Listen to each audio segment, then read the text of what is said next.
Ava had always admired great speakers, their confidence, their passion, the way they could command a room.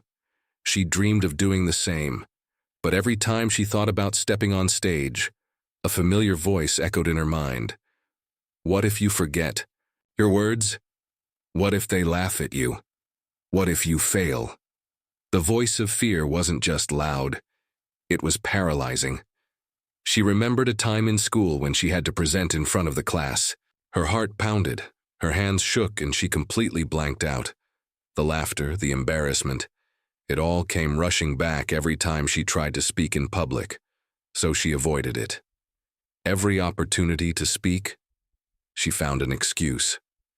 Every time someone asked her to share her thoughts, she stayed quiet, and the worst part, the more she let fear win, the stronger it became. One evening, Ava attended a seminar. The speaker on stage wasn't perfect.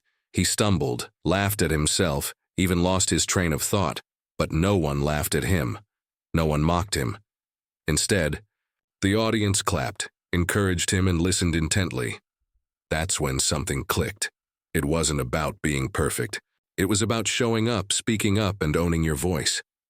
That night, Ava had a realization. Fear was just one voice in her head, but it wasn't the only voice. What about the voice of passion, the one that made her dream of speaking in the first place?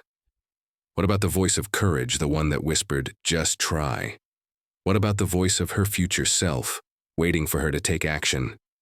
Why was she only listening to fear? Ava made a decision. Fear would no longer be the loudest voice. She started small.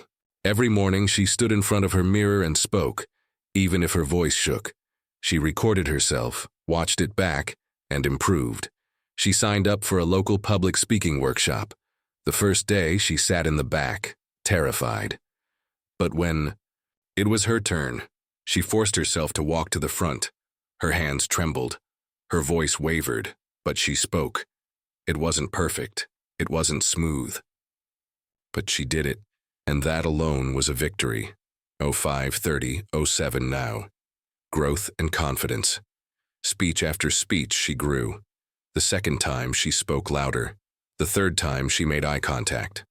By the 10th speech, something incredible happened.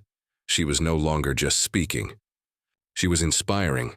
She still felt fear, but now it was just background noise. She learned that courage isn't the absence of fear, it's taking action despite it. So friends, remember that fear will always be there. It will whisper. It will try to hold you back, but you get to choose which voice you listen to. Don't let the whispers of doubt silence the roar of your potential. If Ava could do it, so can you. Step forward. Speak up. Own your moment. Like and share if you believe in silencing fear and embracing courage.